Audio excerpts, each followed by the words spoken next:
آگے بڑھتے ہیں، بات کرتے ہیں سوویت افغان وار کی 1979 کے اندر، یعنی کہ ضیاء الحق صاحب کے ٹائم پہ ہی جو ہے یہ وار سٹارٹ ہوئی افغانستان کی، جب سوویت یونین جو ہے وہ افغانستان کے اندر 1979 میں دسمبر 1979 میں داخل ہوا، اور 1 لاکھ کے قریب جو ہے وہ اپنے سپاہی لے کے یہاں پہ داخل ہوا۔ اب جب داخل ہوا تو مانا جاتا ہے کہ پاکستان جو ہے اس نے اس میں بہت امپورٹنٹ رول پلے کیا، کیونکہ پاکستان یہ جانتا تھا کہ جو سوویت یونین ہے، سوویت یونین کا جو پرپز ہے وہ افغانستان میں آنے کا وہ یہ ہے کہ یہ یہاں سے ہوتا ہوا پاکستان کو بھی جو ہے وہ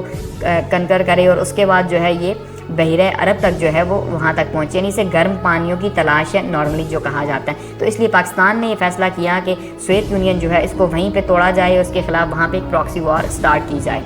تو پاکستان نے بہت امپورٹنٹ رول پلے کیا۔ اب اس وار کے نتیجے کے طور پہ تقریباً کوئی 35 لاکھ کے قریب جو ہے وہ مہاجرین بھی پاکستان میں آئے، یہ بھی ایک بہت بڑا برڈن پاکستان کے لیے بنا۔ تو پاکستان ویسے ہی جو ہے اس کا ایک پلیئر بن گیا، کیونکہ اتنے زیادہ مہاجرین یہاں پہ آئے، ساتھ میں ایران گئے۔ تو اس میں پھر کیا ہوا جی، اسلامک کنٹریز جو ہے اس کی ایک کانفرنس بلائی گئی، اور انہوں نے بھی سپورٹ کیا پاکستان کو کہ بھئی اب یہ جہاد کا ٹائم ہے تو ہمیں افغانستان کی مدد کرنی چاہیے۔ اسلامک کنٹریز نے بھی یہ کہا۔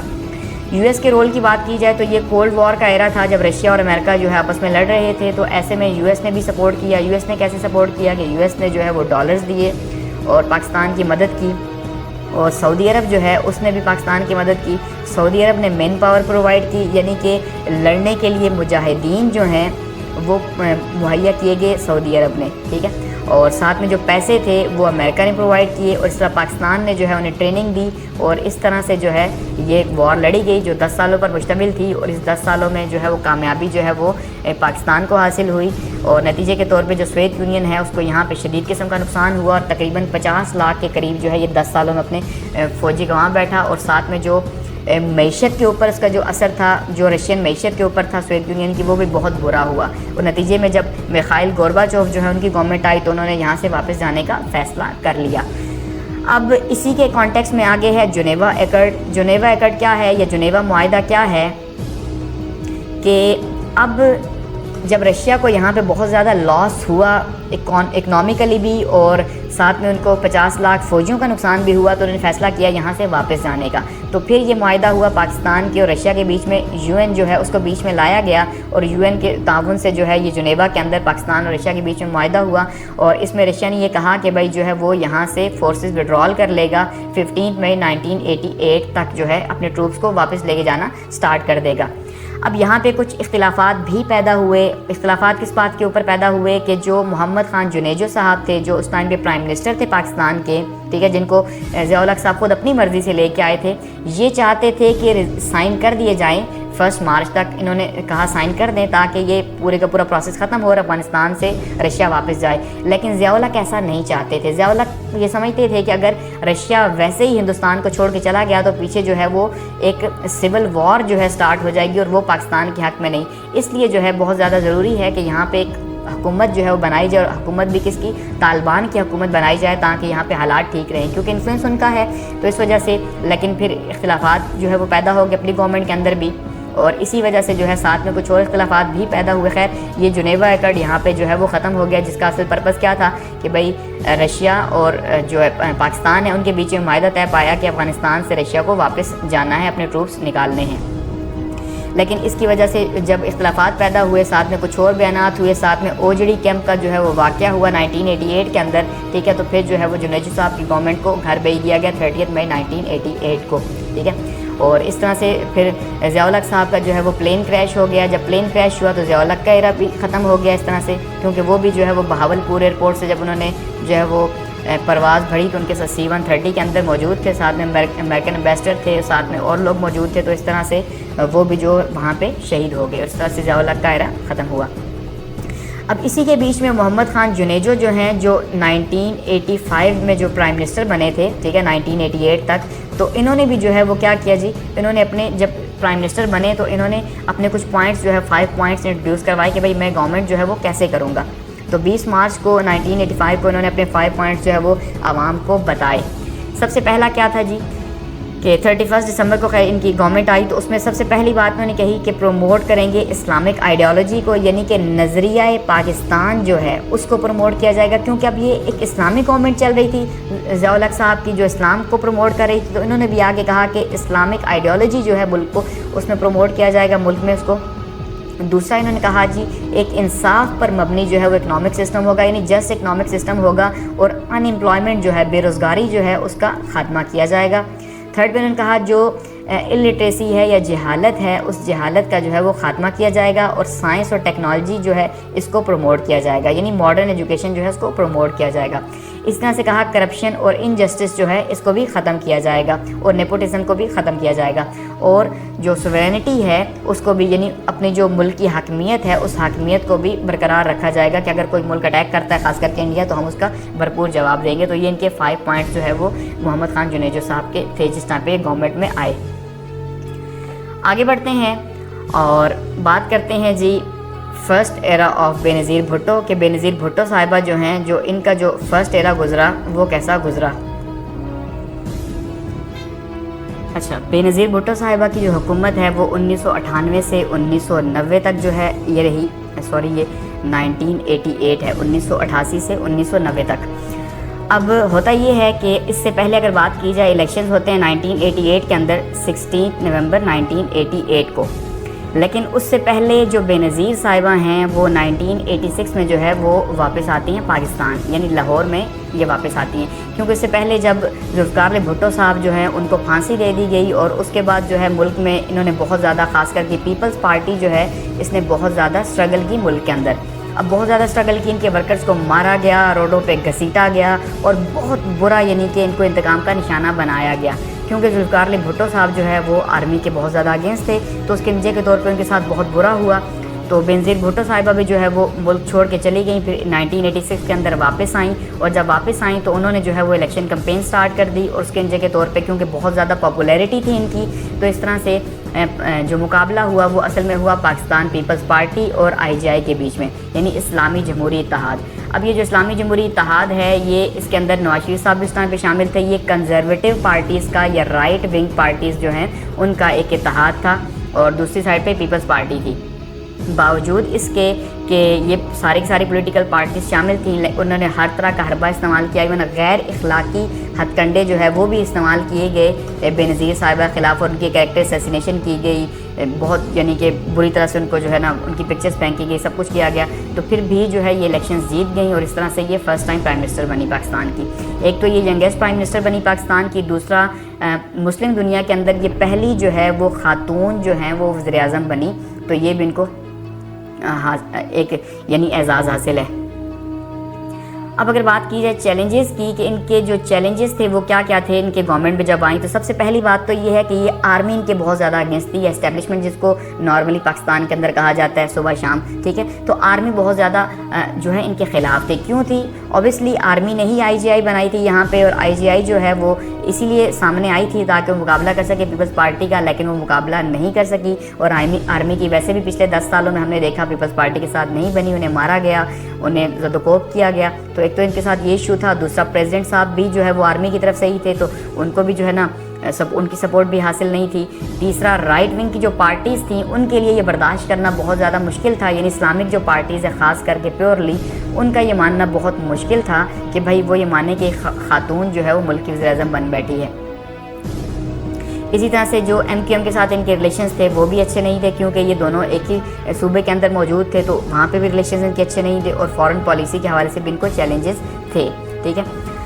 اب بات کی جائے ان کے اچیومنٹس کی یا ان کے جو ورکس تھے ان کی بات کی جائے کہ انہوں نے کیا کیا، تو اس میں سب سے امپورٹنٹ جو ہے وہ SAARC کی کانفرنس ہوئی 1988 کے اندر جو ہے، یعنی 29 سے 31 دسمبر تک 1988 کو یہ SAARC کی کانفرنس ہے اسلام آباد کے اندر، اور اس میں جو ہے یہ ان کی ایک اچیومنٹ مان جاتی ہے، کیونکہ انہوں نے انڈیا کے ساتھ جو ریلیشنز تھے اس SAARC کانفرنس کے موقع پہ بہت اچھے کر لیے تھے، یہاں تک کہ ان کے اوپر الزام بھی لگا راجیو گاندھی کے ساتھ ان کا افیئر چلا، یعنی مانا جاتا ہے، اور یہ ان کے اوپر الزام لگایا گیا۔ بعد میں محترمہ نے خود یہ کہا کہ انڈیا کے ساتھ میں ریلیشنز بہت اچھے ہو رہے تھے، لیکن جو ISI ہے اس نے جو ہے وہ ان ریلیشنز کو خراب کیا، اور یہ ISI چاہتی نہیں ہے کہ پاکستان کے انڈیا کے ساتھ ریلیشنز اچھے ہوں، انہوں نے بعد میں ایک انٹرویو میں یہ کہا۔ تو اس ٹائم پہ انہوں نے ایک ایگریمنٹ کیا تھا اس سار کانفرنس کے موقع پہ کہ not attacking on nuclear installations, کہ بھئی ہم ایک دوسرے کے جہاں پہ نیوکلیر پلانٹس وغیرہ موجود ہے وہاں پہ جو ہے وہ حملہ نہیں کریں گے اگر ہماری وار بھی ہوگی تو۔ اسی طرح سے ریلیشنز انڈیا کے ساتھ پھر کافی بحال ہوئے، مانا جاتا ہے انہوں نے سکھوں کی جو لسٹیں ہیں وہ جو آرمی جس کو ISI جس کو سپورٹ کرتی رہی تو وہ جو ہے وہ راجیو گاندھی کے حوالے کی، اس کے اوپر بھی بہت زیادہ جو ہے وہ ایک دوبارہ سے ISI اور حکومت کے بیچ میں یا آرمی اور حکومت کے بیچ میں ایک بہت زیادہ جو ہے وہ دوبارہ سے حالات خراب ہوئے اس بات کے اوپر بھی۔ اسلامک کنٹریز کے ساتھ جو ریلیشنز ہیں ان کو پروموٹ کیا گیا، اس کے علاوہ نیشنل پریس ٹرسٹ جو ہے اس کو توڑا گیا اور PTV بنایا گیا۔ نیشنل پریس ٹرسٹ کو پولیٹیکل پرزنرز جو ہیں یعنی کہ جو سیاسی قیدی ہیں ان سیاسی قیدیوں کو جو ہے وہ آزاد کیا گیا، اور ٹریڈ یونین جو ہے اس کو بحال کیا گیا، کیونکہ ٹریڈ یونین پہلے اور خاص کر کے لیبر یونین جو ہے یہ بھی ضیاء الحق صاحب کے زمانے میں جو ہے وہ بند تھی، تو اس کو بھی جو ہے وہ دوبارہ سے بحال کیا گیا۔ لیبر یونین کو پیپلز ورکر پروگرام جو ہے اس کا آغاز کیا گیا پشاور کے اندر، اور اس کے تھرو بھی جو ہے وہ جو غریب لوگ ہیں ان کے لیے جو ہے اس میں کام کیا گیا۔ اب اگر بات کریں ان کی کنٹروورسیز کی کہ انہیں اپنے فرسٹ دور کے اندر جو ہے وہ کن کن کنٹروورسیز کا سامنا کرنا پڑا، کن کن تنازعات میں یہ جھکڑی رہیں، تو سب سے پہلے اس میں سب سے بڑا ایشو MQM تھا اور کراچی کے حالات تھے، کیونکہ کراچی کے حالات MQM کی وجہ سے ویسے ہی خراب تھے جب سے MQM بنی تھی، تو MQM کی وجہ سے کراچی کے حالات خراب تھے۔ اوپر سے پھر ہوا کیا کہ ایک آپریشن ہوا پکا قلعہ کا آپریشن۔ اب یہ 30 نومبر 1988 کو جو ہے یہ پکا قلعہ کا آپریشن ہوا کہ جس میں کچھ لوگ موٹر بائکس کے اوپر آئے اور انہوں نے پکا قلعہ میں یہ جو یہاں پہ مہاجرین موجود تھے تو ان کے اوپر خواتین بھی تھی، بچے بھی تھی، ان کے اوپر فائرنگ کی، اور یہاں پہ جو ہے وہ تقریباً مانا جاتا ہے 400 لوگ جو ہے وہ یہاں پہ قتل کیے گئے، اور اس کا الزام پیپلز پارٹی کے اوپر لگا، حکومت کے اوپر لگا۔ اس کے نتیجے کے طور پہ کراچی میں نیکسٹ ڈے سے جو ہے وہ دنگا فساد شروع ہو گیا، وہاں پہ مار داڑ شروع ہو گئی، وہاں پہ حالات خراب ہو گئے۔ تو اس طرح سے یہ ان کا بہت زیادہ جو ہے آج تک ایشو مانا جاتا ہے کہ بھئی انہوں نے قتل عام کیا مہاجرین کا۔ اس کے علاوہ ان کے خلاف ایک سازش ہوئی آپریشن میڈ نائٹ جیکل یا آدھی رات کا گیدڑ۔ اس میں کیا ہوا کہ جو ISI تھی اس کی ایک فون کال جو ہے وہ IB جو ہے اس نے ٹیپ کی کہ جس میں ایک کوشش یہ کی جا رہی تھی کہ بے نظیر صاحبہ یا پیپلز پارٹی جو ہیں ان کے کچھ بندے جو ہیں وہ خریدے جائیں، اور جب ووٹ آف نو کانفیڈنس جب انہیں کہا جائے آپ لیں تو نتیجے کے طور پہ انہیں جب ووٹ آف نو کانفیڈنس ملے گا تو ان کی گورنمنٹ چلی جائے گی، یعنی کہ ISI کو یا آرمی کو کسی بھی صورت ان کی گورنمنٹ جو ہے وہ افورڈ نہیں تھی، انڈین ریلیشنز کی وجہ سے بھی، ٹھیک ہے، اور ساتھ میں اس لیے بھی کیونکہ یہ کبھی بھی جو ہے وہ آرمی کے حق میں نہیں رہے، یعنی کہ رائٹ ونگ جو تھا وہ اسی طرح سے پرابلمز کریٹ کر رہا تھا، اور غلام صاحب خان صاحب جو تھے صدر صاحب وہ بھی جو ہے اس کیونکہ آپریشن مڈ نائٹ جیکل کا حصہ رہے ہیں اس وجہ سے وہ بھی بہت زیادہ اگینسٹ تھے، تو نتیجے کے طور پہ انہوں نے کیا کیا جی اپنی پاورز یوز کی 58(2)B کی، جو کہ اس ٹائم پہ صدر کے پاس اختیارات تھے، اور کہا کہ حکومت نے کرپشن کی ہے، مس یوز آف پاور کیا ہے، اور جو جمہوری قدریں ہیں، ٹھیک ہے، ان جمہوری قدروں کا جو ہے ان سے انحراف کیا ہے، اس لیے ان کی گورنمنٹ کو جو ہے وہ ڈسمس کر دیا گیا، بینظیر بھٹو صاحبہ کی فرسٹ گورنمنٹ کو، ٹھیک ہے، ان کنٹروورسیز کی وجہ سے، تو ان کی حکومت کو گھر بھیج دیا گیا۔ گو کہ کرپشن موجود تھی لیکن اس کے باوجود جو ہے بہت سی چیزیں ایسی تھیں جو اچھی بھی تھیں، لیکن ان کو پھر جو ہے وہ ریپلیس کر دیا گیا۔ آگے بڑھتے ہیں، بات کرتے ہیں نواز شریف صاحب کے فرسٹ ایرا کی۔ اب بینظیر صاحبہ کا ایرا 1990 کے اندر اینڈ ہوا تو الیکشنز ہوئے، جب الیکشنز ہوئے تو الیکشنز کے نتیجے کے طور پہ جو ہے وہ نواز شریف صاحب جیتے، یعنی ISI جیتی، تو نواز شریف جو ہے وہ پرائم منسٹر بنے فرسٹ ٹائم ملک کے۔ اس سے پہلے یہ 1985 سے 1990 تک پنجاب کے چیف منسٹر رہ چکے تھے، تو ان کی جب گورنمنٹ بنی تو کیونکہ یہ آرمی کے بہاف پہ آئے تھے، ٹھیک ہے، اور آرمی کی ان کو سپورٹ حاصل تھی یا اسٹیبلشمنٹ کی سپورٹ حاصل تھی، تو اس لیے ان کو یہ ایک پرابلم نہیں تھا۔ لیکن پھر کیا ہوا کہ ان کی اگر بات کی جائے پالیسیز کے حوالے سے تو اکنامک پالیسیز میں پرائیویٹائزیشن کو انہوں نے انٹروڈیوس کروایا، ٹھیک ہے، اور 22 جنوری کو انہوں نے اناؤنس کیا پرائیویٹائزیشن کو کہ جتنے بھی ادارے جو قومی تحویل میں اور جو خسارے میں یا نقصان میں جا رہے ہیں ان کو کیا کرنا تھا، ان کو پرائیویٹ کرنا تھا تاکہ وہ ملک کے مفاد میں بہتر ہو سکے۔ لبرلائزیشن کا ایک بہت امپورٹنٹ کام انہوں نے کیا، یعنی اکانومی کو لبرل کر دیا۔ اب اکانومی کو لبرل کرنے سے کیا مراد ہے کہ اکانومی کے اوپر سے جو حکومت کا کنٹرول تھا، یعنی جو گورنمنٹ کنٹرول تھا اکانومی کے اوپر یا معیشت کے اوپر، اس کو ختم کر دیا، کیونکہ یہ ایک IMF کی شرط بھی تھی۔ اس ٹائم پہ بھی IMF سے پاکستان لے رہا تھا پروگرامز ان کے، تو انہوں نے بھی کہا تھا کہ بھائی آپ اپنی اکانومی کو لبرلائز کریں، یعنی جو گورنمنٹ کا انفلوئنس ہے ڈالر کو کنٹرول کرنے میں یا اور چیزوں میں وہ ختم کیا جائے، تو یہ انہوں نے ایک بہت امپورٹنٹ اسٹیپ اٹھایا۔ انفراسٹرکچر ڈیولپمنٹ کے اوپر بہت زیادہ کام کیا، جیسے کہ جانتے ہیں جی موٹر وے جو ہے انہوں نے 1992 میں اس کو بنیاد رکھی، اس کے علاوہ بھی چھوٹے موٹے کام جو روڈیں سڑکیں وغیرہ بنانی تھی وہ۔ ان امپلائمنٹ کے لیے انہوں نے ٹیکسی اور لون اسکیم جو ہے وہ انٹروڈیوس کروائی کہ بھئی آسان اقساط پر جو ہے وہ یہ پرووائڈ کیا جائے تاکہ جو ہے ملک سے بے روزگاری کا خاتمہ ہو سکے. ایگریکلچر پالیسی جو ہے اس کو انٹروڈیوس کروایا گیا, چاہے وہ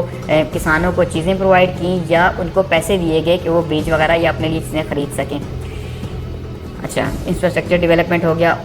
مزید ان کے جو کام تھے اگر ان کی بات کی جائے تو لون اسکیم انہوں نے جو ہے وہ انٹروڈیوس کروائی 3 طرح کی, جس میں 50,000, 1.5 لاکھ اور 3 لاکھ جو ہے یہ 3 طرح کی اس طرح کی لون اسکیمز انٹروڈیوس کروائی گئیں. لیبر پالیسی انٹروڈیوس کروائی, اسکیل 1 سے لے کے اسکیل 16 تک جو ہے وہ ایڈ ہاک الاؤنس جو ہے وہ دیا گیا گورنمنٹ یا جو سیمی گورنمنٹ کے ادارے تھے ان میں جو امپلائز تھے ان کو.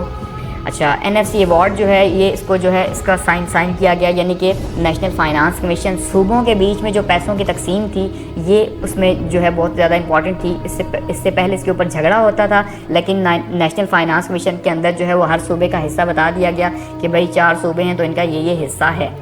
اسی طرح سے انڈس ریور سسٹم اتھارٹی جو ہے یہ قائم کی گئی, یعنی کہ صوبوں کا پانی کے اوپر بھی جھگڑا ہوتا تھا کہ سندھ کہتا پنجاب زیادہ لے لیتا ہے, پنجاب کہتا سندھ زیادہ لے لیتا ہے. تو اس میں انہوں نے کیا کیا جی, ایک اتھارٹی بنا دی کہ یہ طے کرے گی کہ کس صوبے کو کتنا پانی چاہیے اور اتنا ہی ملے گا. اچھا, ایکسپورٹس جو ہیں وہ انکریز ہوئیں, تقریباً 12% جو ہیں وہ ایکسپورٹس نواز شریف کے دور میں انکریز ہوئیں. فارن انویسٹمنٹ جو ہے وہ انکریز ہوئی کافی زیادہ ان کے دور میں. بیت المال جو ہے وہ اس کا قیام کیا گیا تاکہ جو ہے وہ غریبوں کی مدد کی جا سکے. شریعہ بل جو ہے وہ پاس کیا گیا, جتنے بھی لاز ہیں ان کو اسلام کے مطابق بنانے کے لیے جو ہے وہ اسلامی یعنی قوانین کو پروموٹ کرنے کے لیے شریعہ بل پاس کیا گیا. لیبر پالیسی جو ہے وہ انٹروڈیوس کروائی گئی, گریڈ 1 to 15, یہ دوبارہ سے وہیں پہ آ رہا ہے. اچھا, موٹر وے جو ہے اس کا بھی جو ہے وہ سنگ بنیاد رکھا گیا 1992 میں, جو لیکن سیکنڈ ٹرم میں 1997 میں کمپلیٹ ہوئی.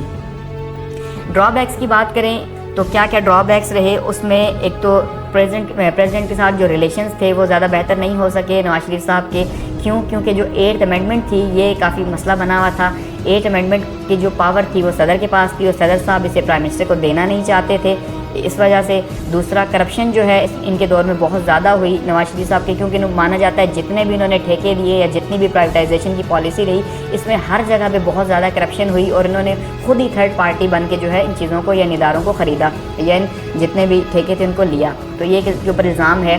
اس کے علاوہ آپریشن بلو فاکس جو ہے یہ کن کے اوپر الزام لگایا جاتا ہے, یعنی کہ جو کراچی آپریشن تھا, ٹھیک ہے, 1992 میں جو سٹارٹ ہوا تو وہ ایک بہت زیادہ حالات خراب ہوئے کراچی کے اندر. کوآپریٹو ہاؤسز سوسائٹی کا ایک اسکینڈل رہا کہ جس میں انہوں نے جو ہے وہ تقریباً 8 لاکھ کے قریب جو ہے لوگوں سے پیسے لیے کہ بھئی آپ کو سستے داموں گھر دیے جائیں گے, لیکن وہ پیسے جو ہے وہ اتفاق اسٹیل کے اندر یا اتفاق فاؤنڈری کے اندر لگا دیے گئے, جس کے اوپر کافی زیادہ ان کی جگہ سائی بھی ہوئی جو بعد میں انہوں نے واپس کر دیے. اس طرح سے پھر ان کی گورنمنٹ جو ہے وہ 18 اپریل 1993 کو جو ہے وہ ختم ہوئی. لیکن ابھی آگے ہوا کیا کہ جب اسمبلیز کو ڈیزالو کر دیا گیا تو گورنمنٹ تو ختم ہو گئی, لیکن پھر کیا ہوا کہ نواز شریف صاحب جو ہے وہ سپریم کورٹ چلے گئے. انہوں نے سپریم کورٹ میں ایک پٹیشن دائر کر دی کہ بھئی صدر نے جو ہے وہ